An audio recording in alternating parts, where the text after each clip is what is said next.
Hello, I am Christine Clark and co-hosting, filling in for Dr. Pat. And as she continues to recover from her knee surgery, want to just send some good positive energy out to Dr. Pat. So all of you folks that are listening, we're going to do a deep breath in. We're going to fill that breath with energy and healing, and then we're going to blow that out to Dr. Pat. So this is for you, Dr. Pat. Take a deep breath in, fill it with the energy, with the healing, and blow that out. There we go. That's for you. I am Coach Christine Clark. My company is Sunglow Transformation. You can find me on the web at sunglowtransformation.com. You can find me on Facebook and Instagram at Sunglow Transformation. Today, we're going to talk about what happens when the call comes to step up your game, fill a new role, work at a higher level, become partner. And of course, we want to say yes, we want to step into that. So you say yes, and then you got to figure it out. So today we're going to talk about, in the Forging a Life, Truth and Creation of Katana, what it takes to tap into your significance, to anchor and confirm who you are, what you're about, so that you can claim life of fulfillment and abundance, especially when the opportunity steps up and gives you that door to walk through. So I want to talk about Forging a Life, Truth in the Creation of Katana. For me, this is a metaphor that works so very well. My husband is the maker of the Japanese style sword blades. A katana is a samurai sword. It is a Japanese style sword blade. If you've seen Tom Cruise in The Last Samurai, or Keanu Reeves in 47 Roners, or Ronin, or heaven forbid, the Kill Bill movies, you have seen a katana. Those are the Japanese style sword blades. And the process to create a katana starts with a billet of steel. It's drawn out, it is pre-curved and edges put on it. It goes through a thermal cycling, it goes through grinding, and then eventually it gets full polished and mounted to become that amazing work of art that is a highly functional tool. And I love the metaphor of forging a life, the truth in katana, because there is so much in our society that idolizes quick and easy and fast. And the truth is that to really claim a life of significance, to really thrive, it takes work, it takes time. And the process to make a katana takes work, it takes time. There's a lot of steps, and we have to walk through all of them to be able to have what we want, have that vision that we've created in our head. And it all starts with drawing the billet out, the initial forging. The billet of steel goes into the fire, it gets really hot, and then it goes under the hammer, and it gets drawn out into this long cylindrical piece. For us, our drawing out happens from birth on, and we experience life. We are formed, we are put into the fire, we are hammered on a little bit, and all of these stories, all the experiences, in truth, are helping us be who we are meant to be, learn the lessons that we have to learn in order to claim what we are looking for, claim what we want to create in our life and in our business. And I want to share just a couple of stories from my own life experience, that just as I was putting this show together, thinking about what I want to talk about, what do I want to share with you today? And first one is, when I was in college, my brother and my father took my sister and I, along with our then boyfriends, to northern Minnesota. We went into the Boundary Water Canoe Area Wilderness, where you backpack and canoe in. And we fell in love with the wilderness. We fell in love with the trip, and we went back time and again, year after year after year. One of the years when we were coming back out of our stay in the wilderness, we'd been in for a week, we had really strong headwinds. And we got to the final lake, which was a huge, wide open space. And the water was being blown so much. So we had a 3-foot chop on this lake, which is a lot when you're sitting in a Kevlar lightweight canoe. That's a lot of motion in the water. And the lake was very large, very long. And we decided, well, this is our last day. We need to get out. We're going to do it. And in the water, every so often, there were rocks that would stick up out of the water, like little teeny tiny islands.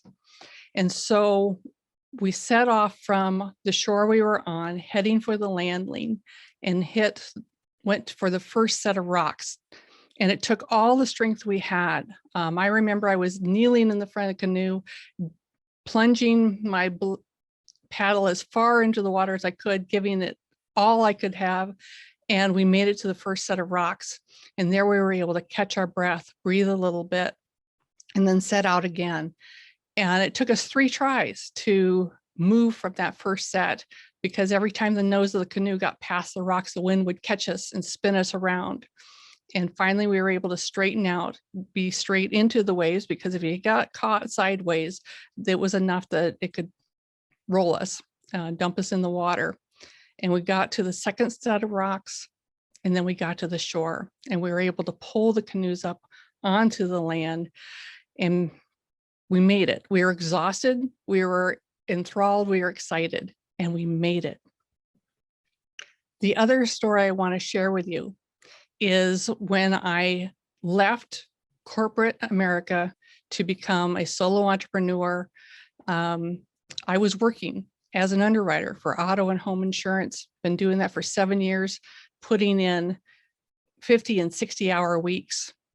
And when my first son was born, I suddenly realized I didn't want to be in corporate anymore. I didn't want to be working 50 and 60 hours a week and have someone else raise my little one. I had started in direct sales that same year, and I figured I could make that work. I had not done the smart thing of building my direct sales business to replace my salary. I just knew I needed out. And so I hopped off corporate ladder, and I learned to tread water. I learned how to swim. I sunk a little bit. I came back up. And for the next 30 plus years, I made the solo entrepreneurship work so that I could be home, raise my kids, and not be working 60 and 70 hours a week in an office job. Those 2 stories for me solidified several things about who I am and what I'm capable of. I am, let's say, not very risk adverse. I am willing to risk. I'm willing to step out. I'm willing to go for it. And that when I do, yes, it's scary. Yes, it can be tumultuous, and I make it. I figure out how to make it, and we keep on going. So what I wanted to want to share with you is that the stories of our life is not about the events. It's about the stories we tell ourselves. I could very well have decided that going across that water was probably one of the dumbest things I'd ever done, and I would never do it again, and to protect myself and not continue to adventure out. I could have decided that hopping off corporate when money got tight, when it was hard, that I needed to go back and get another job. And I could have made up other stories that I wasn't capable, didn't have the ability. And so what I want you to know is that the events and facts mean less than our stories. It's the stories that we tell ourselves that carry the weight. And I'm going to walk you through a process, a visualization, to really bring that home when we come back from our first break. We're going to take a little break here. I am Coach Christine Clark. My company is Sunglow Transformation. You can find me on my website, which is sunglowtransformation.com. You can find me on Instagram. You can find me on Facebook at Sunglow Transformation. I work one-on-one with people, coaching privately. I do small groups, which I call mastermind, and you can bring me to your friends, your team, your group to have inspirational speaking and interactive training. So we'll take a little break here, and then when we come back, we're going to talk about how to really see the stories to carry us forward.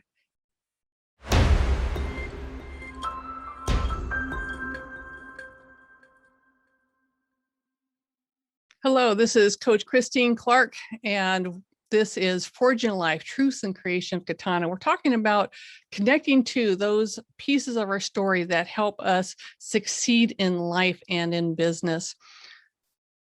When we have experiences, the experiences themselves do not carry the weight of the meaning. It's the stories we create, the things that we tell ourselves about the event that carry the weight. And I want for you, I'm going to walk you through a visualization because this is really important to be able to claim the best, claim the lessons, claim everything that allows you to recognize your own brilliance, your own strengths, and that you're capable. So imagine in front of you that you have a giant white erase board. And on the far left side is a little circle. That's your birth.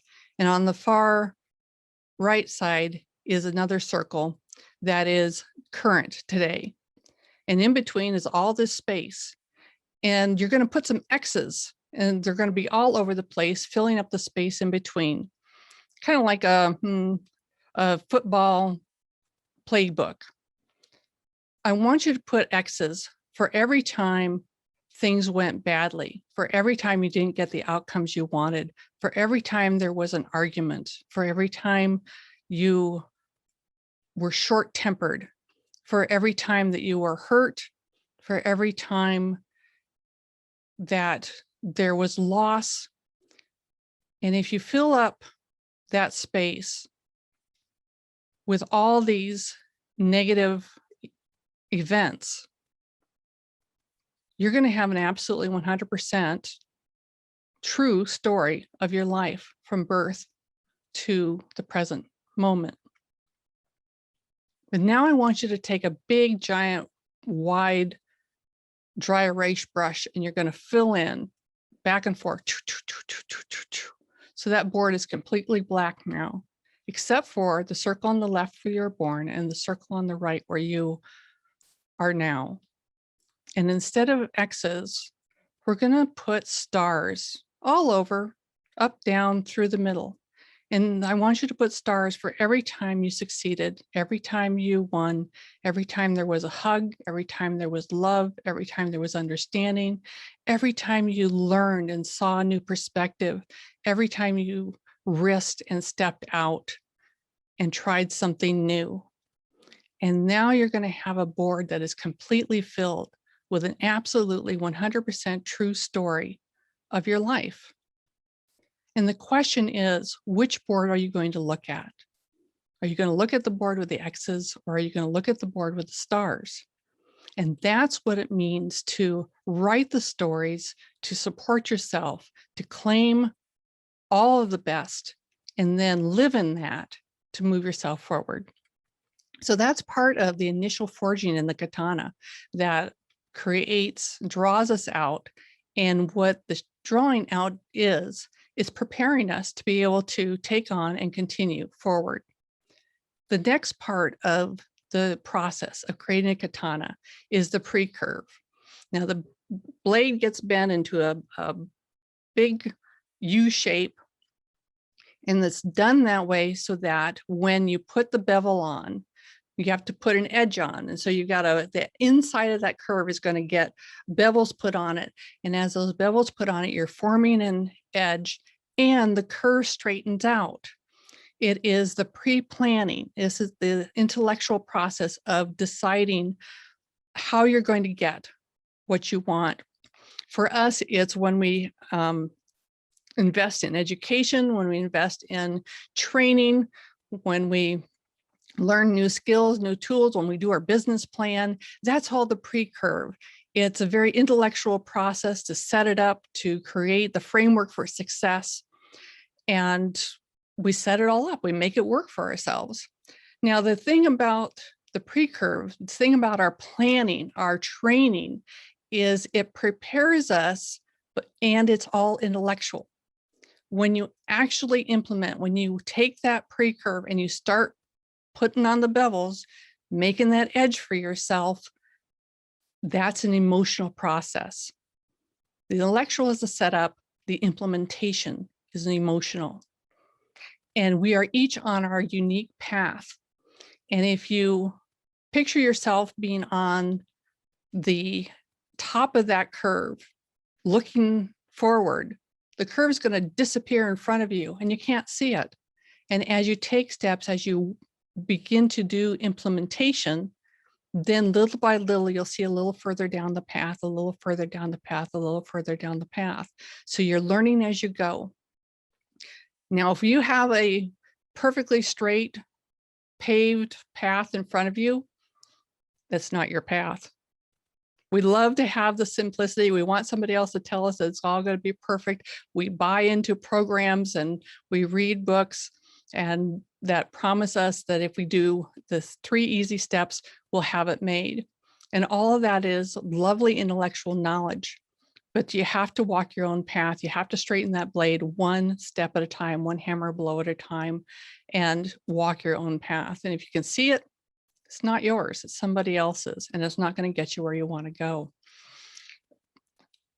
I remember when I was with my children, my oldest was 5, my youngest was barely 6 weeks old, and we were in a hotel swimming pool. And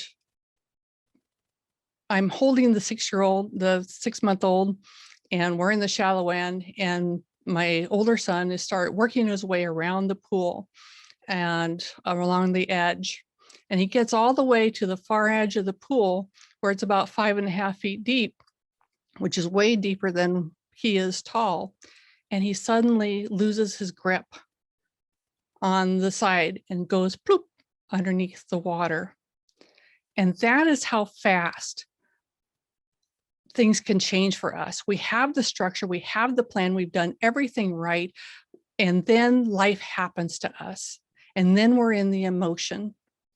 And that's why the pre-curve, the setup, is intellectual, but the implementation is emotional. And as you are working to create what you want, things are not going to go perfectly. And then we have this moment where it all goes sideways. And you have to, what am I going to do now? And it's going to call on you to find inside yourself those pieces that are needed to carry you forward. I'm standing there in the pool. I have a 6-month-old in my hand. My other child just disappeared underneath the water. And I'll tell you, there were 5,000 thoughts ran through my head in a split second. And I thought, okay, I can't let go of this one. So maybe I can get out of the pool. And if I can put him far enough away from the pool, he won't roll and he won't, fall into the pool while I'm rescuing the other one. And maybe I can put him behind a chair that's there, and hopefully it won't get too cold out of the water before I can get back to him. And where's that hook? And I had just started to move when my other son's head appeared. And he came up out of the water, holding on to the edge. And he turned himself around 180 degrees. And then he looked me straight in the eye and he said, "First rule, don't panic." Yes, yes, that's the first rule. Don't panic. And as you are implementing, as you are moving forward, as you have your business plans, your education, your training, when things don't go the way you want, when things change in the blink of an eye, remember the first rule is don't panic. There are going to be lessons for you in everything that you do. And when we can embrace the lessons that come, release the fail label, stay with the work, continue to do those hammer blows, continue to put that edge on, continue to straighten out that blade, straighten out that path, then you are going to get where you want to go. A real key piece of that is self-appreciation, to be able to really love on yourself for everything that you do in a day, for the progress that you do make. One of the very human things we do is to decide that what we are accomplished at, what comes easily, is no longer valid, and to always be looking forward to what didn't get done, the places we haven't reached. And so the self-appreciation is really huge for you to be able to stay in the work, to continue to move forward. Because if you're beating yourself up every day, eventually the soul is going to say, I don't want to do this anymore. And so that self-appreciation piece, seeing your progress, acknowledging it, and leaning into it is a key part to get yourself where you want to be able to take advantage of the opportunities that are provided for you. We're going to be taking a break here in just a little bit.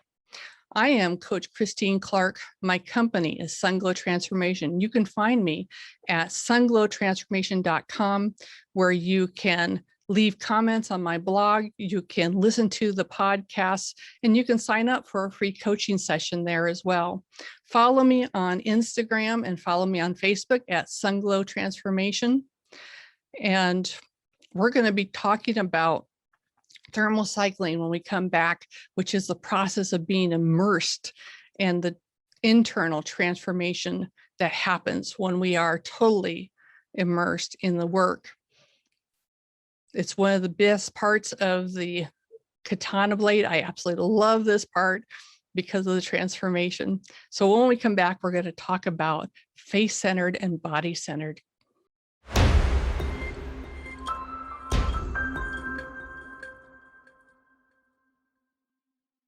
I am Coach Christine Clark. This is Forging Life, Truths and Creation of Katana. And today we're talking about all the elements, all the parts that allow you to step into opportunity when it is presented to you. In the making of the katana, one of my most favorite parts of the process is what they call thermal cycling. When the blade is pretty much formed and it has been ground smooth, then it has to go into what amounts to a baby volcano. It is totally immersed in this molten salt and held there for a period of time, pulled out, allowed to cool, and then re-immersed. And for the katana, it changes the internal molecular structure, and it refines it from big chunks like rocks into really ultrafine sand. And it changes the body of the molecules from what we call face-centered. I want you to think of dice with dots on the outside. The dice are on the outside flats of the dots are on the outside flats of the dice. Yeah. So that would be face-centered. And it changes the molecules from that face-centered to body-centered. And I want you to think of body-centered like one of these light cubes with a light bulb in the center. That light bulb is the body-centered molecule. And when it shifts like that, what it gives that steel, what it gives that blade is incredible resilience. So it doesn't bend or break in use. It also gives the edge an incredible ability to hold that edge, to stay razor sharp for extended period of use. And it's part of the process that really makes the katana what it is. For us as human beings, when we are in this thermal cycle, we get immersed into this all-encompassing piece. It's when we have adversity. It's when we have pain. It's when we have loss, when we're in life transitions, when we're immersed in our work. That's when we are immersed in our own salt pot, when we're in the thermal cycling. And that really, I guess, extremes of life really are those pieces where we change the most. We can get shifted from being face-centered, caring about the appearance, caring about perfection, caring about looking good for others, pleasing others, all of those pieces that don't really serve us very well. And then through the extreme experiences, we can be shifted to body-centered, to trusting ourselves, to listening to our intuition, to being present to what works for us deep in our relationships. And the really interesting part is that you don't get great transformation from easy. It just doesn't work that way. If we can skate along and float along, it's really nice, it's fun, but you're not going to really learn the lessons in a deep way. You're not going to get them put into your body. And what you want is to have an embodiment of the work that you do, of your knowledge, so that you understand it. When I jumped off the corporate ladder, I was literally jumping into that molten salt. I was immersing myself in the world of entrepreneurship to figure it out, to learn how to bring in income, to care for my children, to balance everything. That's the thing about entrepreneurship, is there are no nice little ends to your day, and you don't have the structure where you have to go work for somebody else and then you have your time off. It all gets blended together. And in that corporate jump off, stepping into the direct sales, I had to learn how to hand out my business card, talk to perfect strangers. I had to learn how to stand up and do a presentation to small groups of people. I had to learn how to continue to make phone calls and set appointments, and have appointments not hold. And as I continued and stayed in that work, I was in this pressure chamber where I'm stepping outside of my comfort zone continually. And looking back on those years, what I realized is I was getting the body for being able to build a business from the grassroots up. It wasn't fun. It was fun sometimes. It was exciting sometimes. And it was a lot of work. In 2015, when I answered the call to step into life coaching, what I discovered is everything that seemed difficult when I was in direct sales became simple and easy for me as a life coach.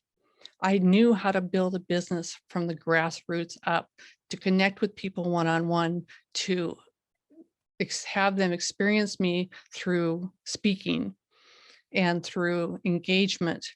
And now I've been able to build a successful coaching business because I had been in the thermal cycling of the direct sales business. One led to the other and allowed me to claim my significance. And that's the same for you. When you look at what you've been through, when you look at adversity, pain, loss, life transitions, being immersed in your work, know that you are learning really deep embodied skills that can take you forward to excel as you continue to build your business, work for that goal, that thing that is calling you, that life that you're creating for yourself. There are two things about getting through the thermal cycling that is really important. One is being able to ask the right questions as you continue to build yourself up.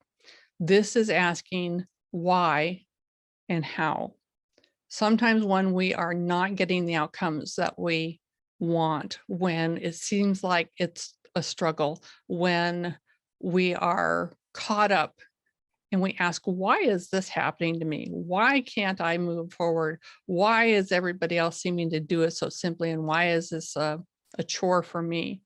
And when you ask yourself why, you are opening your subconscious, you're opening your brain to go find all the reasons why you don't measure up. And it's going to serve it up. It's going to put a big heaping pile of every mistake you made. It's going to back to the X's on the board. It's It's going to bring all those X's to the forefront and say, this is why. When you ask how can I improve? How can I get out of this? How can I make the strides I want? How can I get the outcomes I want? How is a completely different question. Your brain will go and find the answer to how. It'll get creative. It'll bring you ideas, who to talk to, steps to make, something you hadn't even thought of before, how to find the time, shift this, move that, step into that, hire this person. The how gives your brain that open, creative piece that gets you the answers you're looking for. So part of dealing with being in the thermal cycling, being in the immersed and moving forward is asking the right question. You want to ask how. Also, there is the post-traumatic stress. That's a real thing. And it can show up not just when you have huge emotional pieces, things that happen, loss, tragedy. It can happen just from very simple, repeated day-to-day activities. I discovered post-traumatic stress from just making phone calls and calling and calling and calling, leaving messages and having somebody tell me no, and then not getting the yes, not getting the appointment. And so there was a resistance. I'm sure any of you that are in business understand the resistance to reaching out and making that connection that can get you a new client, that can move your business forward, and the fear that is embodied in reaching out. We get scared. That phone weighs 10,000 pounds. Even if it's sent by a text, even if it's in an email, it's still scary because we might get a rejection.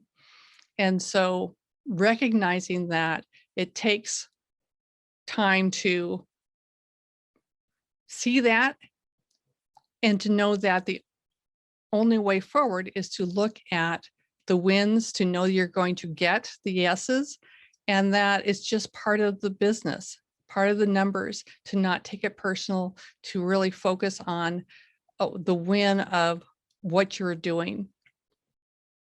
We're going to take a little bit of a break here. And when we come back, we're going to talk about how to actually let go of that post-traumatic stress and hang on to the positive that will keep you in motion, keep you going. And then we're going to talk about what's in your steel, those elements that make you absolutely suitable and the most unique and wonderful person that you are, and why you can claim that success. So I am Coach Christine Clark.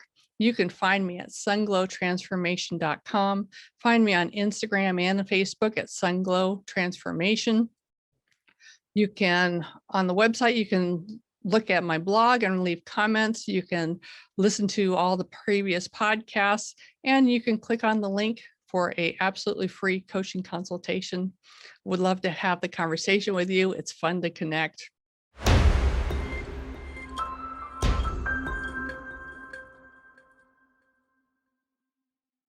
Hello, I am Coach Christine Clark. My company is Sunglow Transformation.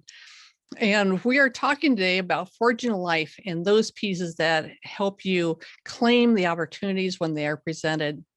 We're talking about post-traumatic stress that happens in big pieces when we have a loss, when we have things come totally apart, but it also happens in our day-to-day experience. We build up resistance to some of the activities that are needed for us to move forward in our business. And one of the things that we can do to counter that post-traumatic stress is to release focus of our outcomes. When we are looking to be able to have so many appointments, have so many clients, sell so much product, then we are looking at everything we're putting out and putting our energy on is something that's basically outside our control, because you cannot control what other people do. You can only control what you do. And when you reel it in And instead of, for me, when I was in direct sales, you had to do the outreach to connect with people to set appointments. And so the focus of not how many appointments can I set, but the focus of how many outreaches am I going to do? And when I set the goal for however many outreaches, whether it's 10 or 20 in a day, and I make that goal, then I am winning. I am doing the activity that I said I was going to do, and that is an income producing activity, so that you focus on your activity, you focus on what you have control over, and celebrate that. So then when you get the outcomes, whether you get the bookings or you don't get the bookings, whether you get the sales, whether you don't, what you know is you are doing the activity that's going to get you there. And so then you stay in process and you can celebrate your wins. And that's going to feed your soul to say, oh, this is great. We're winning. Let's stay with it. And you'll have much less resistance. That procrastination, that let's go clean the garage when we're supposed to be making phone calls, is moderated because you are focusing on what you have control over. And so that's a huge piece to erase and eliminate that stress that comes from the repeated activities that can hold us up in our business. All of these pieces, the drawing out, the initial heat that draws you out, the pre-curve, the setup and the training, the planning that we have, being in the salt pot, the thermal cycling of our lives, all of it comes from the billet of steel. That's the beginning. And what's in your steel is the most important piece. Look around you. Anywhere you are listening to this, there is metal around you in a variety of ways, a variety of forms, doing a variety of jobs, being of service in huge and intricate ways. And the cool thing about steel, the steel that the katana is made from, and all steel, is 97% of it is iron. 3% of it are all the other elements: copper, molybdenum, vanadium, chrome, and the list goes on. But there's 3% that is a variety of other things. And that 3% dictates what you can and cannot do with that steel. It dictates how the steel is going to respond. It dictates what the steel is going to be good at, great to use for. And that's exactly like us. When you look at all of us, our human culture, 97%, we're pretty much the same. And yet each and every one of us has a 3% that is our unique elements, that 3% potency that gives us absolutely unlimited potential. Our 3% guarantees that we can have, be, do absolutely anything that we desire. We wouldn't have the desire for this specific thing, to do this thing, to become good at this, to serve the world in our unique way, if we hadn't been drawn out the way we were drawn out, if we hadn't had this training, the education, the pre-curve, if we haven't been into that salt pot, that immersion to transform, to become bodily ready for what we want to do. And every one of us has those elements in our internal crucible. It takes the process to bring it out. We have to be drawn out.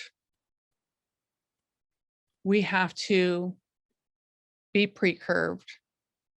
We have to get straightened in, we have to get our edge, and we have to go into the immersion. And all of that brings forth our unique elements And you have to trust your elements. You have to trust that what you have inside is real, is highly valuable, and is uniquely yours. So you want to believe in your elements, and you have to believe in yourself. That's the message of Forging a Life with a Truth in the creation of Katana. That it's a process to get where you're going. And all along the process, you have you, and that your elements are secure and are guarantee of what that you can bring forth into the world and serve the world in your unique way. You know, one of the surest ways that we test our mettle is when we're stepping out to fulfill our purpose. When we accept the call to step up our game, to fill a new role, to work at a higher level, become a partner. Somebody wants to come work with us. Someone's asking us to come work with them. And you're going to feel like you're under pressure. And you might going to feel like it's going up in flames sometimes. But the failure only really happens when we give up, when we walk away. Everything else is learning. And the learning is required for us to live the life we envision. The learning is needed to bring out our elements, to hone our skills, to be able to claim that absolute best vision of ourselves and of our lives. So you have to trust the framework. You have to trust your experience. You have to trust the process, trust in yourself. And then you're going to be able to create that magnificent, highly functional work of art that is your life and business. So when the opportunity knocks, realize that you have been drawn out, prepared for the work you're going to do, that you have educated yourself, trained yourself, have the business plan, and all it is a matter of moving forward, taking those steps to put that edge on and straighten out the path. Realize that you're going to be able to grind, clean, and release that which does not serve you, that through the work, you are getting body ready, like you're going to have the body for doing whatever it is that you want to do and claiming that life for yourself. And it all comes from your billet of steel, your inner 3% that guarantees that you have what it takes. I am Coach Christine Clark. You can find me on my website, which is Sunglow Transformation.